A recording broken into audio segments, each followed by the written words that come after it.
Hello hello everyone, welcome to Ekta की पाठशाला। एकता की पाठशाला में आपका हार्दिक स्वागत है, हार्दिक अभिनंदन है। हम कर रहे हैं ब्रावियास लैटिस, राइट। ब्रावियास लैटिस भी बोलते हैं, ब्रावियास लैटिस भी बोल सकते हैं। सबकी जो है अपनी अपनी प्रोनाउंसिएशन पर डिपेंड करता है। तो हमने लास्ट क्लास में ब्रावियास लैटिस देख लिए थे 2D में, आज हम 3D में देखेंगे। चलिए शुरू करते हैं। आज कर रहे थे हम क्रिस्टल बनाना शुरू किया था। क्रिस्टल बनाने के लिए हमने क्या किया, सबसे पहले एक नक्शा बनाया। नक्शा क्या बना, क्रिस्टल का लैटिस बना, राइट। क्रिस्टल का नक्शा क्या बना, लैटिस बना। लैटिस पॉइंट्स हमने डिसाइड कर लिए, एक अरेंजमेंट डिसाइड कर ली कि यहाँ हम जो है एटम्स को प्लेस करेंगे, तो वो बन गया हमारा लैटिस। और एक पॉइंट को कहते हैं हम लैटिस पॉइंट, और पूरी अरेंजमेंट के पॉइंट्स को हम कहते हैं लैटिस, राइट। जो कि किसके लिए एक नक्शा, एक ढांचा होता है, एक क्रिस्टल का नक्शा या ढांचा होता है, राइट। अगर उन लैटिस पॉइंट को जोड़ के सबसे छोटी यूनिट बने और उस यूनिट की बार बार रिपीटिशन हो, तब क्या बन जाता है, क्रिस्टल बन जाता है। और उन लैटिस पॉइंट पर अगर एटम्स और मॉलिक्यूल्स को प्लेस करें, तब क्या कहते थे, उसे बेसिस कहते थे या फिर मोटिव कहते थे, राइट। फिर हमने लास्ट क्लास में ही ब्रावियास लैटिस को जो है इंट्रोड्यूस कर लिया था कि ब्रावियास लैटिस क्या होते हैं। ब्रावियास लैटिस होते हैं ऐसे लैटिस जिसपे अगर एक पॉइंट पर खड़े हो जाएं तो चारों तरफ जो है आइडेंटिकल सराउंडिंग हो, सेम जैसी सराउंडिंग होनी चाहिए हर एक पॉइंट पर। एग्जाम्पल क्या देखा था मैंने आपको बताया था कि अगर मॉर्निंग असेंबली में सारे स्टूडेंट्स खड़े हुए हैं और एक क्लास के स्टूडेंट्स अलग से खड़े हुए हैं, राइट। अगर मॉर्निंग असेंबली में स्टूडेंट्स खड़े हुए हैं तो ये प्रोबेबिलिटी है कि एक स्टूडेंट के चारों तरफ जो है, कोई भी स्टूडेंट हो सकता है, किसी भी क्लास का हो सकता है, यानी एक स्टूडेंट के चारों तरफ का एनवायरनमेंट जो है वो आइडेंटिकल हो भी सकता है और आइडेंटिकल नहीं भी हो सकता है। और ब्रावियास लैटिस क्या, अगर एक ही क्लास के बच्चों की लाइंस में अरेंजमेंट की जाए, एक बराबर गैप, रो एंड कॉलम एक बराबर है, तो उसके चारों तरफ जो है, एक स्टूडेंट के चारों तरफ उसी क्लास के बच्चे होंगे। हाँ, तो उसी क्लास के स्टूडेंट के बच्चे होने की वजह से जो है उसके चारों तरफ क्या है, आइडेंटिकल सराउंडिंग है। वो क्या होता है, ब्रावियास लैटिस होता है। अब हमने देखा था ब्रावियास लैटिस के 2D स्ट्रक्चर देखे थे। कितनी तरह के स्ट्रक्चर्स होते हैं ब्रावियास लैटिस के 2D में, there are total 5 structures in 2D। Bravais lattice जो है 5 तरह के स्ट्रक्चर जो है एक लैटिस में हो सकते हैं। कौन कौन से, प्रिमिटिव स्क्वायर। प्रिमिटिव क्या होता है, प्रिमिटिव होता है कि किसी लैटिस पॉइंट को अगर किसी लैटिस में यूनिट सेल में effective number of lattice point एक आए। कैसे, मान लो एक अगर यूनिट सेल है और इसके कॉर्नर्स पर जो है 4 एटम हमने प्लेस किए हैं और ये कॉर्नर बाकी और 4 के साथ शेयर हो रहा है, तो effective number of lattice point क्या आएगा, कैसे आएगा, इस वाले कॉर्नर से 1/4 कंट्रीब्यूशन, इस वाले कॉर्नर से 1/4, तो चारों कॉर्नर से जो है 1/4 कंट्रीब्यूशन मिल रही है। 4 कॉर्नर हैं तो 1/4 × 4, तो कितना आएगा, effective number of lattice point 1 आएगा। अगर effective number of lattice point 1 है तो हमारा कौन सा जो है यूनिट सेल होता है, प्रिमिटिव यूनिट सेल होता है। तो वही चीज मैंने कवर करवाई कि ब्रावियास लैटिस के जो होते हैं कौन कौन से स्ट्रक्चर्स होते हैं 2D में। सबसे पहले स्क्वायर प्रिमिटिव लैटिस, यानी स्क्वायर है, ए और बी पैरामीटर, 2 पैरामीटर यूज होते हैं ना, ए और बी पैरामीटर बराबर हैं और इन दोनों के बीच में जो एंगल है गामा है वो 90 डिग्री का है। फिर हमने सेकंड देखा था, सेकंड था रेक्टेंगुलर प्रिमिटिव लैटिस, यानी ए और बी तो बराबर नहीं है बट जो एंगल है वो 90 डिग्री का है, राइट। फिर उसके बाद हमने देखा था नॉन प्रिमिटिव रेक्टेंगुलर लैटिस। अब नॉन प्रिमिटिव रेक्टेंगुलर लैटिस क्या, ए और बी बराबर नहीं है बट एक और लैटिस पॉइंट होगा। अगर कॉर्नर से हमें जो है 1/4 की कंट्रीब्यूशन आ रही थी तो इसके बीच में एक लैटिस पॉइंट जो है प्रेजेंट होगा, यानी effective number of lattice point 1 plus एक सेंटर में 2 आ जाएंगे, यानी मोर देन 2 अगर लैटिस पॉइंट आ रहे हैं तो effective number of lattice point जो है 1 से ज्यादा है, तो वो क्या होता था, नॉन प्रिमिटिव रेक्टेंगुलर लैटिस या फिर नॉन प्रिमिटिव लैटिस। तो हमें ब्रावियास में नॉन प्रिमिटिव रेक्टेंगुलर लैटिस मिलता था, एक मिलता था ओब्लिक और एक मिलता था हेक्सागोनल प्रिमिटिव। 5 तरह के हमने ब्रावियास लैटिस 2D में देखे थे। आज हम करेंगे ब्रावियास लैटिस इन 3D। अब 3D बनाने के लिए हमें 3D स्ट्रक्चर की जो है आइडिया होना चाहिए। तो 3D स्ट्रक्चर आप कैसे इमेजिन करोगे, जिस रूम में बैठे हुए हो वो जो है एक क्यूब है, राइट, दिख रहा है क्यूब है, 6 जो है हमें फेसेस दिख रहे हैं। कैसे दिख रहे हैं, एक आपके सामने वाली दीवार, एक आपके पीछे वाली दीवार, लेफ्ट वाली दीवार, राइट वाली दीवार, फ्लोर वाली दीवार और छत वाली दीवार, 6 फेसेस दिख रहे हैं ना, क्यूब के 6 ही फेसेस होते हैं। और साथ में ये इमेजिन करना है कि हम यूनिट सेल के अंदर हैं। अगर मैं आपको बोलूं कि कॉर्नर पर देखिए, तो आपको दीवार के किसी भी दीवार के कॉर्नर को इमेजिन करना है, देखना है। तो हमें जो है देखना है कि किस तरह से अब 3D स्ट्रक्चर में पैरामीटर्स को यूज करके हम जो है 3D स्ट्रक्चर बनाते हैं ब्रावियाज के। ब्रावियाज क्या, आइडेंटिकल सराउंडिंग, यानी चारों तरफ जो है वो सेम जैसे यूनिट सेल के साथ जुड़ेंगे। ओके,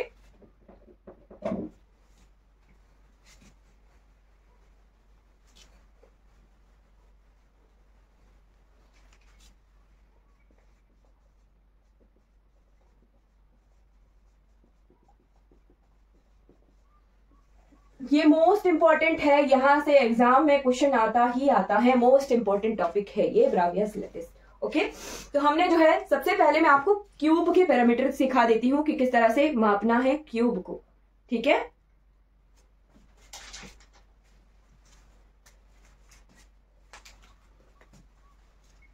ये देखिएगा क्यूब, अपने रूम को आप इमेजिन कर सकते हो किस तरह से रूम है। ठीक है,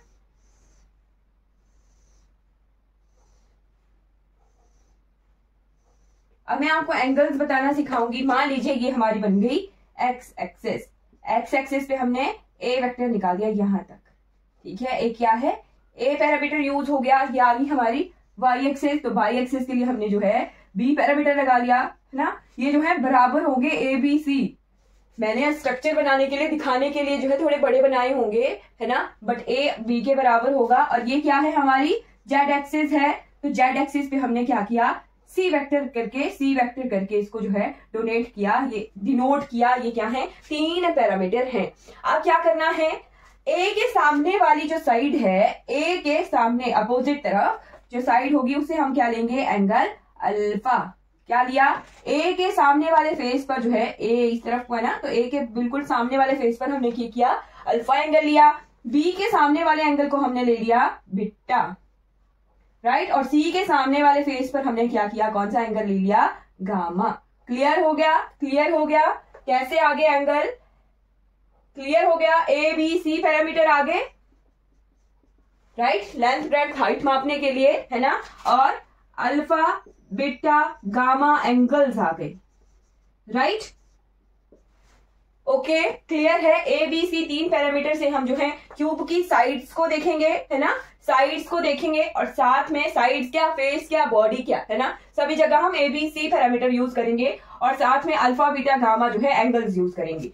अब मान लो हमने यहां से यहां आना है, ये क्या है, फेस डायगोनली। अब अपने इमेजिन करो, देखो छत पे लेफ्ट कॉर्नर है ना, इस तरफ वाला, तो यहां से आपने अपने सामने वाली दीवार के राइट कॉर्नर में जाना है।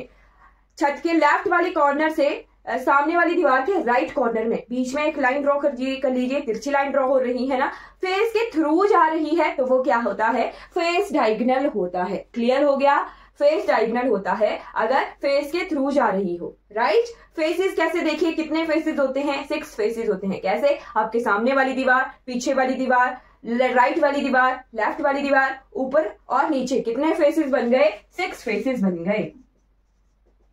तो कितने, एक एटम के कितने डायगोनल्स के थ्रू वो जा सकता है, 6 डायगोनल्स के थ्रू जा सकता है ना। तो क्लियर हो गया, है ना। एक एटम जो है अपने आसपास जो है एक क्यूब में वो जो है 6 डायगोनल के पास तो नहीं जा सकता, बट एक क्यूब में 6 जो है फेस डायगोनल्स होते हैं। फिर आ गया बॉडी, तो बॉडी के थ्रू हमने देखने कॉर्नर, कितने कॉर्नर होते हैं, देयर आर टोटल 8 कॉर्नर्स। कैसे, रूम में देखिए, 2 आपके सामने, 2 वो सामने वाली दीवार में नीचे, 2 आपके सिर वाली दीवार में ऊपर, है ना, और पीछे 2 नीचे हैं पीछे वाली दीवार में, 8 हो गए। ठीक, क्लियर हो गया, देयर आर टोटल 8 कॉर्नर।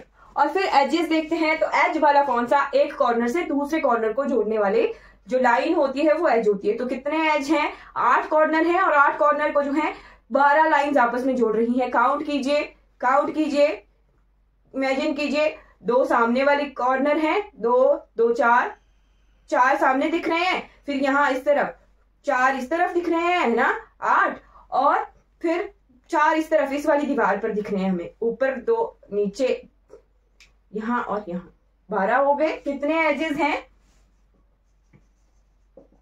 12 है। यहाँ भी दिख रहा है 1 2 3 4 5 6 7 8 9 10 11 12 एजेस हैं।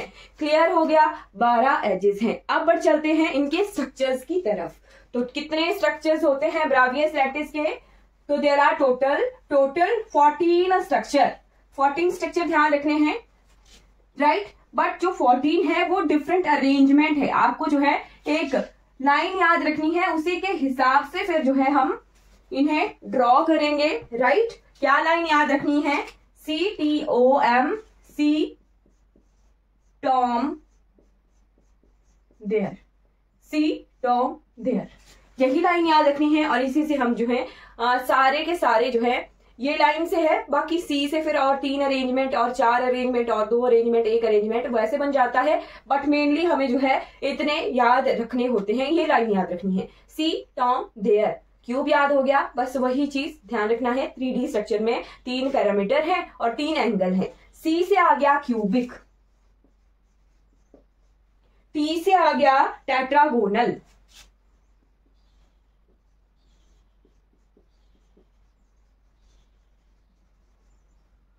ओ से आ गया ऑर्थोरोम्बिक,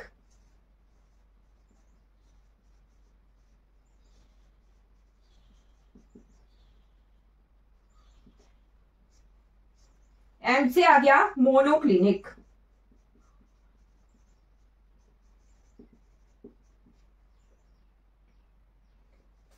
टी से आ गया ट्राइक्लिनिक। याद रहने चाहिए आपको भी, cubic, tetragonal, orthorhombic, monoclinic, triclinic. H से आ गया हेक्सागोनल और आर से आ गया रोम्बिक, राइट। क्लियर? रोम्बोहेड्रल है ये, रोम्बिक है ना, रोम्बोहेड्रल।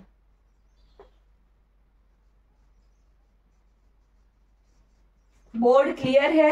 क्लियरली विजिबल है?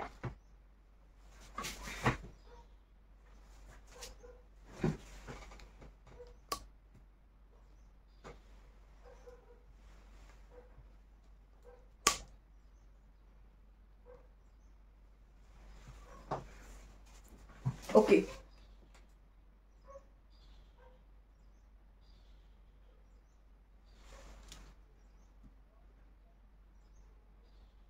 रोम्बोहेड्रल, हाँ विजिबल है अब। चलिए, क्यूबिक, सी टॉम देयर, ये ध्यान रखना है, यहीं से ही आपका जो है स्ट्रक्चर निकलेंगे। अब ये नहीं बोलना कि 7 है तो डबल हो जाएगा, नहीं, अरेंजमेंट कुछ अलग है, वो मैं आपको बता दूंगी। बट मेन आपको ये 7 ध्यान रखने हैं और इनके पैरामीटर से ही क्वेश्चन आते हैं, राइट। इनके पैरामीटर याद होने चाहिए। आपको क्या करेंगे, क्वेश्चन में इनके पैरामीटर दे देंगे और साथ में पूछा होगा ये कौन सी अरेंजमेंट है, इसका नाम बताइए। मोस्ट इंपॉर्टेंट है, यहां से क्वेश्चन आता ही आता है। या तो 2D स्ट्रक्चर दे देंगे या तो 3D स्ट्रक्चर देंगे, या फिर पैरामीटर दे देंगे, ना 2D लिखा होगा ना 3D लिखा होगा। अगर 2 पैरामीटर दिए हैं और 1 एंगल है तो वो 2D के स्ट्रक्चर होंगे, और 3 पैरामीटर हैं और 3 ही एंगल हैं तो वो हमारे जो है 3D के स्ट्रक्चर होंगे। आपने ध्यान रखना है कि किस तरह से क्वेश्चन आया है। ओके, तो हमने जो है अब 3 पैरामीटर से हम डील करेंगे। याद कैसे रखना है, याद करने के लिए मैं आपको जो है एक ट्रिक बताती हूँ अभी, राइट। मतलब कि इनको जो है किस तरह से याद रहेगा वो चीज। ओके, क्या करेंगे, मतलब जो साइड्स है हमारी वो किस तरह से याद रहेंगी। A equal to B equal to C, A equal to B equal to C है, वही चीज सेम आपने नीचे वाले उस पर लिख देनी है। A equal to B equal to C, A equal to B equal to C. अब क्या करना है, not equal to C put करना है, यानी पहले हम B not equal to C करेंगे, फिर A not equal to B। पर B not equal to C को किस तरह से लिखेंगे, यहाँ पे आ जाएगा A equal to B not equal to C. अब वही सेम चीज हम यहाँ हेक्सागोनल के सामने लिख देंगे, A equal to B not equal to C. Clear हो गया? अब हमने A not equal to B ही पुट कर देना है, राइट। तो कैसे, A not equal to B not equal to C, और यहाँ पर भी फिर ये तीनों ही ऐसे आ जाएंगे, A not equal to B not equal to C, A not equal to B not equal to C। Clear? याद हो गया?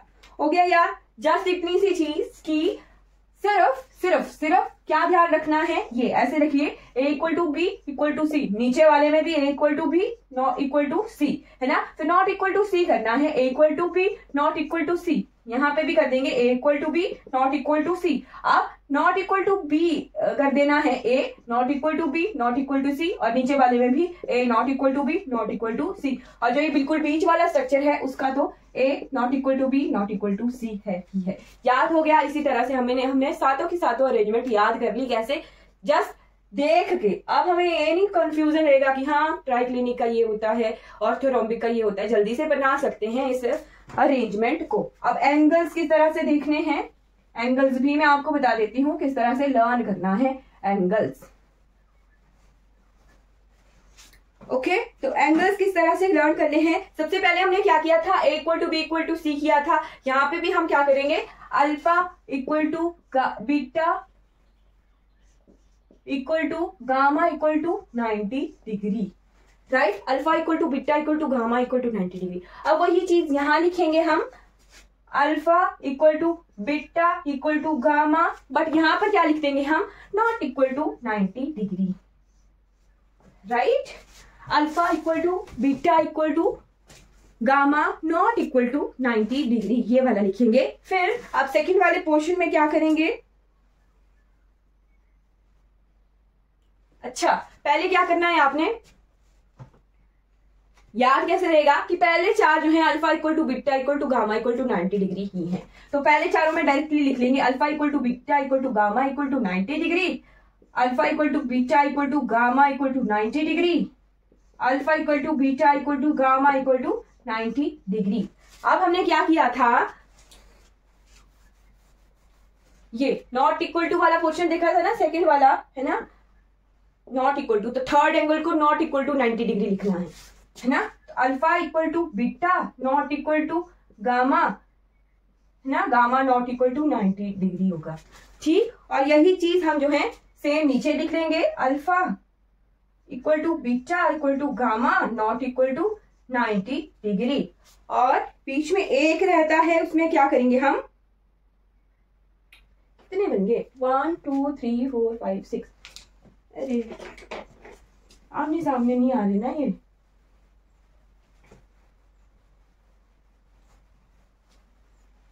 सबसे पहले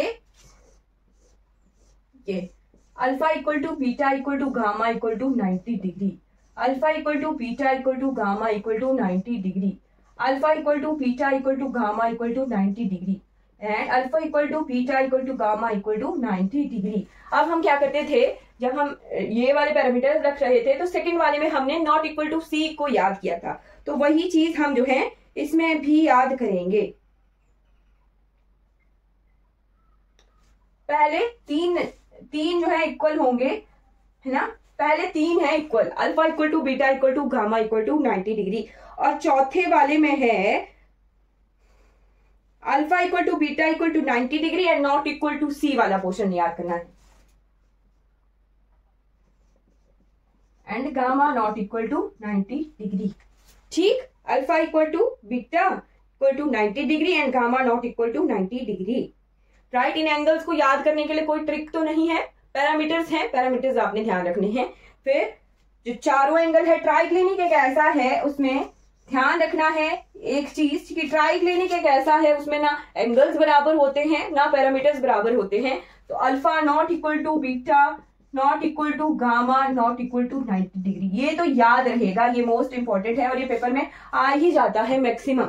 एक ऐसा पैरामीटर जहां पर ना ए बी सी बराबर होते हैं, ना अल्फा बीटा गामा बराबर होते हैं 90 डिग्री के, ओके। फिर आ गया alpha equal to beta and gamma equal to 120 degree, alpha equal to beta and gamma equal to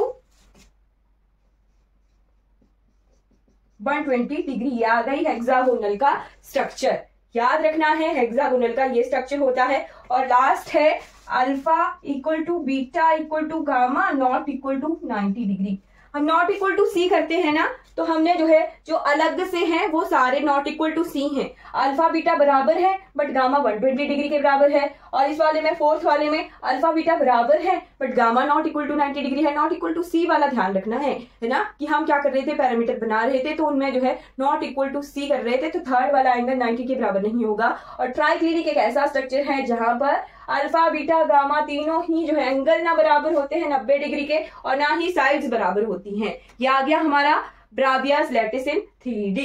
ये पैरामीटर याद रखने हैं। क्या करते हैं क्वेश्चन में, जैसे a equal to B not equal to C देंगे और बोलेंगे अल्फा बीटा गामा बराबर है, तो वो कौन सा स्ट्रक्चर है, तो वो होता है हमारा ऑर्थोरोम्बिक। इस तरह से क्वेश्चन आ जाता है। फिर अब आप मैम ने तो बोला था स्टार्टिंग में कि क्या होता है, there are total 14 structure, 14 structure होते हैं, बट आपने तो 7 ही करवाए है ना, तो 7 ही करवाए। क्या होता है, ये फर्दर डिवाइडेड होते हैं कितनों में, तो ये आपको ध्यान नहीं रखना है, कोई दिक्कत नहीं है, बट 3 2 4 2 1 1 1 ऐसे याद रख सकते हो आप। 3 2 4 2 1 1 1, 3 2 4 2 1 1 1, और CTOM THR C Tom there, इससे नाम याद रहेंगे। सी से क्यूबिक, टी से टेट्रागोनल, ओ से ऑर्थोरोम्बिक, एम से मोनोक्लिनिक, टी से ट्राइक्लिनिक, एच से हेक्सागोनल और आर से रोम्बोहेड्रल।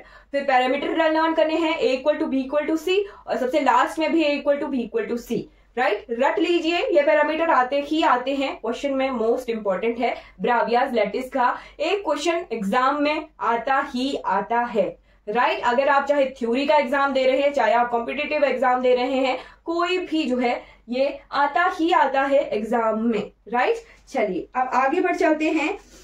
अब मैंने आपको बताया कि सिंपल क्यूबिक है ना, ये क्यूबिक यही पढ़ेंगे। अब इसके बाद स्ट्रक्चर को फर्दर देखेंगे कि अब कमरा तो बना दिया, यूनिट सेल क्या है, कमरा है, कमरा तो बना दिया, बट उस कमरे में कितने लोगों के रहने की क्षमता है ना, तो वो चीज हम देखते हैं घर बनाते हुए। वैसे ही यूनिट सेल क्रिस्टल बनाते हुए हम ऐसा देखेंगे कि यूनिट सेल में कितना जो है एटम्स को प्लेस करने की जगह है, या फिर एटम को प्लेस कर रहे हैं है ना, और कितनी जगह खाली रह जाती है, कितनी जगह भरी रह जाती है। अगर खाली रह रही है कोई जगह तो क्या होता है, वो पैक नहीं है प्रॉपर है ना, ऐसा बोल देते हैं ना। मान लो मिठाई का डब्बा आप पैक कर रहे हो, और मिठाई के डब्बे में आपने क्या किया, गोल गोल लड्डू रख दिए, ठीक, गोल गोल लड्डू रख दिए है ना, और फिर एक डिब्बे में क्या किया आपने, चौकोर चौकोर जो है बर्फी रख दी। ठीक, अब क्या होता है, जो गोल गोल लड्डू है उनकी क्वांटिटी कम होती है ना, और जो चौकोर बर्फी आप डब्बे में रख रहे हो ना, वो प्रॉपरली पैक हो जाता है ना, एक सिरे से दूसरे सिरे तक पैक हो जाता है।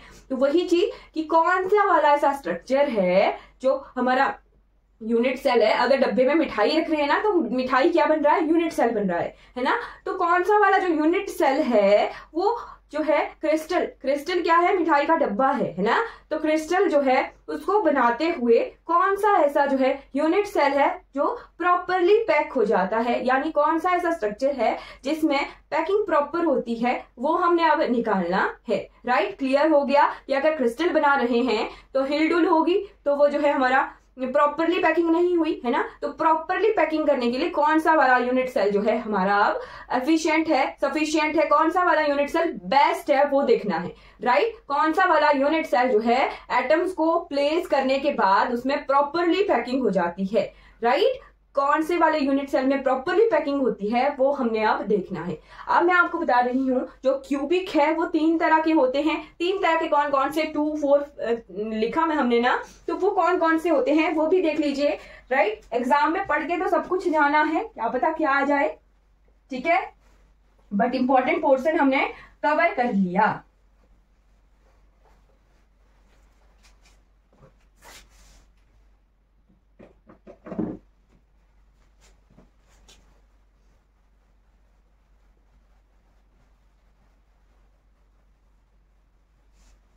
तीन कौन कौन से, एक है सिंपल क्यूबिक, एक है एफसीसी, एक है बीसीसी। कौन होते हैं मैं आपको अभी स्ट्रक्चर बना के दिखाऊंगी। टेट्रागोनल में 2 तरह के होते हैं, एक होता है प्रिमिटिव, प्रिमिटिव सिंपल क्यूबिक को प्रिमिटिव भी कहते हैं। ठीक है, अगर आपकी बुक्स में प्रिमिटिव लिखा हुआ है तो कोई दिक्कत नहीं है, प्रिमिटिव को सिंपल क्यूबिक भी कहते हैं। तो प्रिमिटिव है एक और एक है बॉडी सेंटर्ड, राइट। प्रिमिटिव है बॉडी सेंटर्ड के लिए आई डोनेट किया है, तो इसको मैं BC लिखूंगी, है ना, BCC लिखूंगी। और एक क्या है, सिंपल क्यूबिक है यानी प्रिमिटिव है। ओके, प्रिमिटिव यानी लैटिस पॉइंट एक। फिर है उसके बाद सिंपल है एक सिंपल है, एक BCC है, एक FCC है और एक क्या है, बेस सेंटर्ड है।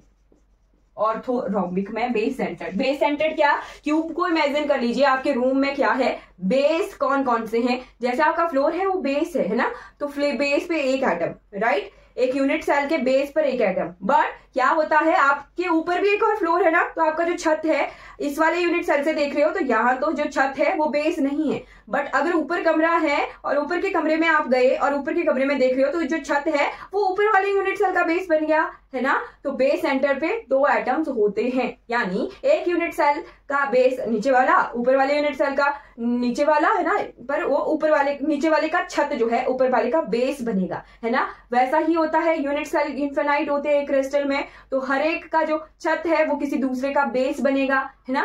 तो एक यूनिट सेल में बेस सेंटर्ड में 2 एटम प्लेस होते हैं, ध्यान रखिएगा, है ना। चलिए, बेस सेंटर्ड बन गया। मोनोक्लिनिक ऑर्थोरोम्बिक में 4 आ गए। मोनोक्लिनिक में 2 कौन कौन से हैं, एक है सिंपल और एक है base centred.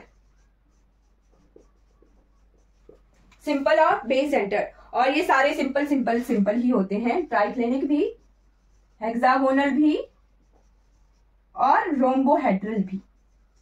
Clear, base centred हमें क्लियर हो गया कि किसी के बेस पर एटम को प्लेस किया। अब सिंपल क्यूबिक, BCC और FCC। सिंपल क्यूबिक तो प्रिमिटिव है यानी कॉर्नर पर एटम। आप सिंपल क्यूबिक, BCC और FCC के बारे में देख लेते हैं कि कहां से ये प्रेजेंट होते हैं, ये कैसे स्ट्रक्चर हैं, राइट। ब्रावियाज लैटिस क्लियर हो गए। There are total 14 structure in 3D और उसमें से हम 7 पढ़ते हैं और 7 जो है फर्दर डिवाइडेड हैं। पैरामीटर लर्न रखने हैं, पैरामीटर से एग्जाम में क्वेश्चन आता है, ये कंफर्म्ड है कि क्वेश्चन आना ही आना है ब्रावियाज लैटिस से, राइट। हर एक एग्जाम में आप जो है फिजिक्स से रिलेटेड कोई भी एग्जाम दे रहे हो, ब्रावियाज लैटिस से जो है क्वेश्चन में एग्जाम आएगा ही आएगा।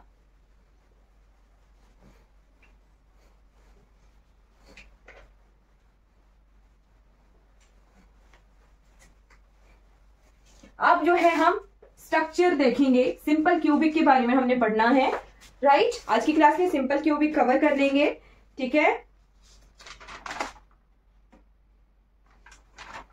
Right, okay.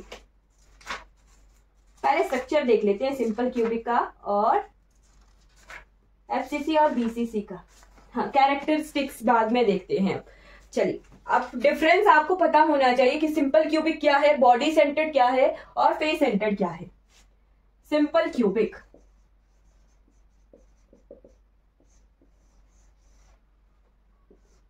अपने रूम में इमेजिन कर लीजिए जल्दी से, हर एक कॉर्नर पर जो है हमने एक एक एटम को प्लेस कर दिया, राइट। सिंपल क्यूबिक में कैरेक्टरिस्टिक्स हम देख लेते हैं, राइट, कैरेक्टरिस्टिक्स देख लेते हैं।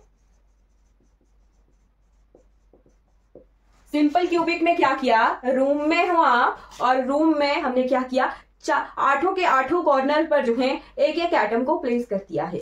अब क्या है, आपके रूम में जो है अकेला नहीं है, आपके रूम के चारों तरफ जो है रूम्स हैं, राइट। ध्यान रखना है, आपके रूम के चारों तरफ रूम है, मतलब इस रूम के लेफ्ट में, राइट में, आगे पीछे, ऊपर नीचे, चारों तरफ रूम्स हैं, ओके। अकेला बिल्कुल बीच में फंसा हुआ है रूम आपका, राइट। अब हर एक कॉर्नर पर जो है एक एटम प्लेस कर देंगे हम, राइट। ये देखिए, हर एक कॉर्नर पर जो है हमने एक एक एटम को प्लेस कर दिया है, राइट। क्लियर हो गया, हर एक कॉर्नर पर हमने एक एक एटम प्लेस किया है। रेड वाला मार्कर का एक सेकेंड, अभी है नहीं, कल की क्लास में हम जो है रेड मार्कर से भी देखेंगे। जब हमें ज्यादा कॉम्प्लिकेटेड पढ़ना है ना, तो हमें 3D स्ट्रक्चर दिखने चाहिए, है ना, दिखने चाहिए। रेड मार्कर लेके आऊंगी मैं।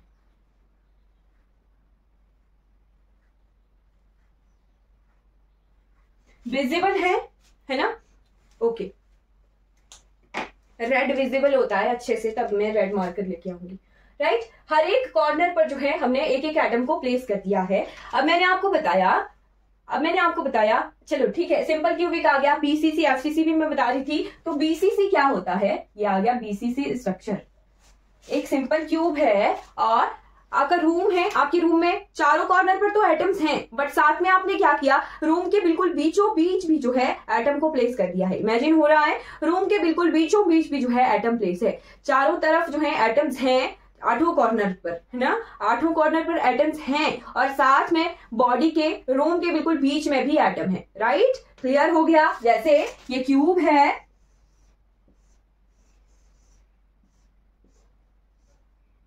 ये क्यूब है, इसके 8 कॉर्नर्स पर एटम्स तो हैं, राइट, 8 कॉर्नर्स पर एटम हैं, बट साथ में बॉडी के सेंटर में भी एक एटम प्रेजेंट है। राइट, क्लियर हो गया। यानी बॉडी के क्यूब के सेंटर में भी एटम है और 8 कॉर्नर्स में भी एटम है, तो वो क्या होता है, बॉडी सेंटर्ड क्यूबिक। राइट, फिर तीसरा स्ट्रक्चर हम देखते हैं एफसीसी। अभी आपने सिर्फ स्ट्रक्चर देखने हैं कि हाँ इस तरह के स्ट्रक्चर हैं। क्या है, 8 कॉर्नर पर एटम तो हैं, बट साथ में आप क्या कर रहे हो, हर एक फेस यानी अपने रूम की हर एक दीवार पर जो है आप एक एक एटम प्लेस कर रहे हो। कितनी दीवारें हैं, 6 दीवारें हैं और 6 दीवारें जो है 6 के 6 पर एटम प्लेस कर दिया, कॉर्नर्स पर भी है और 6 की 6 दीवारों पर भी एटम्स हैं। सॉरी, ओके, क्लियर हो गया। कॉर्नर्स पर एटम है बट साथ में 6 के 6 फेसेस पर भी एटम्स हैं। राइट, और एक ही दीवार, साथ में मैंने बोला आपको कि आपका रूम बिल्कुल बीच में धंसा हुआ है, एक दीवार की पल्ली तरफ एक और दीवार होगी, क्लियर है, एक दीवार के पल्ली तरफ एक और दीवार होगी, तो फेस वाला एटम 2 दीवारों के बीच में शेयर हो रहा है, फेस वाला एटम 2 दीवारों के बीच में शेयर होगा, ये ध्यान रखना है। एक दीवार है, दीवार आपकी फेस है ना, तो इस दीवार के परली तरफ वाला ये दीवार जो है कॉमन है ना, परली तरफ वाले रूम की भी जो है यही दीवार है। राइट हैंड साइड वाली दीवार इमेजिन कीजिए या सामने वाली दीवार इमेजिन कीजिए, वो क्लियर कि परली तरफ वाला रूम है आपका, है ना, तो उसमें भी दीवार है, वो उसकी दीवार और इस वाली दीवार दोनों कॉमन है, तो एक एटम जो आपने फेस पर प्लेस किया है वो 2 में शेयर हो रहा है। राइट, हर एक जो है फेस पर आपने एटम प्लेस किया, तो किस तरह से हम ड्रॉ कर सकते हैं उसको, इस तरह से।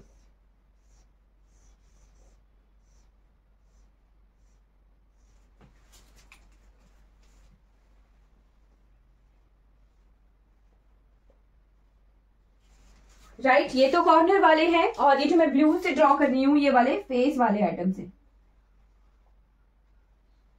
ये सामने वाले फेस का, हर एक फेस पर जो है हमने एटम्स को प्लेस कर दिया।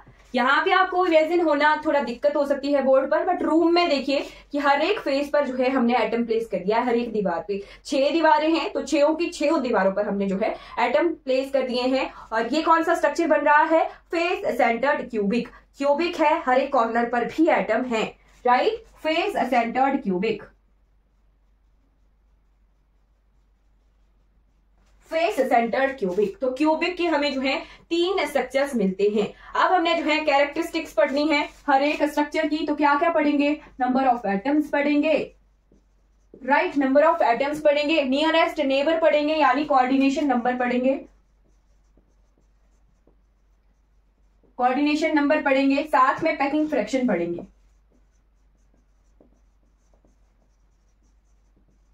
साथ में पैकिंग फ्रैक्शन पढ़ेंगे। तो 3 स्ट्रक्चर ये, फिर हेक्सागोनल पढ़ना है, फिर डायमंड पढ़ना है।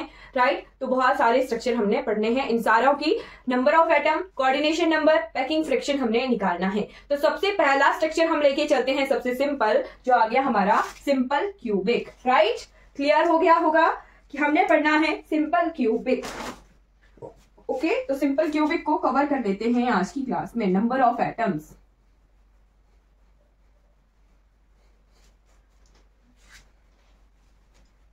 नंबर ऑफ एटम्स आज कवर करेंगे, बाकी सारी कैरेक्टरिस्टिक्स हम जो है कल की क्लास में देखेंगे। ठीक है,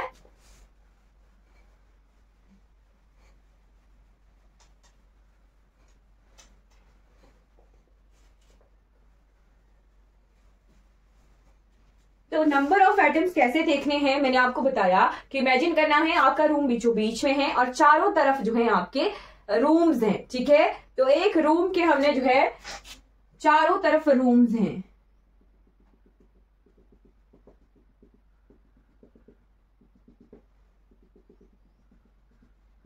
अगर मैं बनाने में क्लियर नहीं हुई, आपको यहां इमेजिन नहीं हो पा रहा होगा, तो आपने अपने रूम को इमेजिन कर लेना है।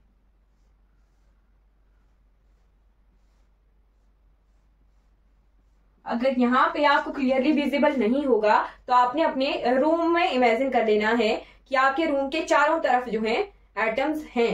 ठीक है, क्लियर है? चारों तरफ जो है रूम्स हैं। ठीक है, राइट। अब ये वाला ड्रॉ करने रहने देते हैं, क्योंकि हमने रेफरेंस पॉइंट जो है वो कौन सा वाला आइटम बनाना है उस पर डिपेंड करता है, राइट। ये आगे पीछे वाला रूम और ये उससे पीछे वाला रूम, ये वाला रूम हम कंसीडर करके चलेंगे, राइट। ये सामने वाला भी रहने देते हैं।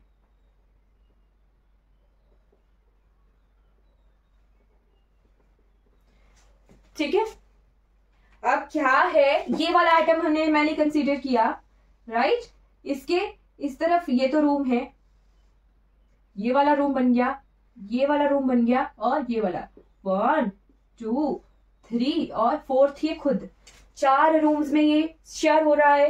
इमेजिन कीजिए आपके सामने वाली दीवार के लेफ्ट कॉर्नर पर या राइट कॉर्नर पर जो है एक आइटम प्लेस कर देंगे, उसके आगे भी रूम है, पीछे को भी 2 रूम है, तो एक आइटम जो है 4 में जो है शेयर हो रहा है। पर साथ में मैंने आपको बताया कि ऊपर वाला फ्लोर भी इमेजिन कीजिए, ऊपर वाला फ्लोर भी इमेजिन कीजिए, तो 4 जो है ऊपर है ना, 4 जो रूम्स हैं वो ऊपर है इसके, यानी ये जो रूम्स है, ये है ये ऊपर तक है, राइट। 4 रूम्स उसके ऊपर है, यानी एक कॉर्नर वाला आइटम जो है 4 उस सेम फ्लोर के और 4 उसके ऊपर वाले फ्लोर के 8 में शेयर हो रहा है। ठीक, 8 में शेयर हो रहा है एक एटम, वो हमने देखा है। तो टोटल कॉर्नर्स कितने होते हैं एक यूनिट सेल में? 1 2 3 4 5 6 7 8। एक एटम जो है 8 में शेयर हो रहा है, 8 एटम है तो वो कितने में शेयर होंगे? 1/8। हर एक कॉर्नर से जो है हमें 1/8 की कंट्रीब्यूशन मिल रही है, राइट। 1/8 की कंट्रीब्यूशन मिल रही है इंटू 8 कॉर्नर्स हैं, राइट। तो 8 से 8 कट और 1 एटम जो है हमें सिंपल क्यूबिक के स्ट्रक्चर से मिलता है। वही चीज हमने लैटिस पॉइंट में भी देखा था, है ना। लैटिस पॉइंट में भी हमें एक लैटिस पॉइंट मिल रहा है, यहाँ पर भी लैटिस पॉइंट अगर देखें तो एक लैटिस पॉइंट मिलेगा, और जब लैटिस पॉइंट पर एटम्स प्लेस कर देंगे तो हमें एक एटम जो है सिंपल क्यूबिक से मिलेगा। चलिए, हमने कंप्लीट कर लिया। कल की क्लास में जो है हमने इंट्रो देख ली कि सिंपल क्यूबिक स्ट्रक्चर क्या होता है, बॉडी सेंटर्ड स्ट्रक्चर क्या होता है, और हमारा फेस सेंटर्ड स्ट्रक्चर क्या होता है। इनके कैरेक्टरिस्टिक्स हम अब कल से शुरुआत करेंगे। आई होप आपको आज की क्लास अच्छी लगी होगी। चलिए, thank you so much for watching this class. अगर आपको वीडियो अच्छी लगी हो तो लाइक कीजिएगा, सब्सक्राइब कीजिएगा और शेयर जरूर कीजिएगा। Thank you for watching.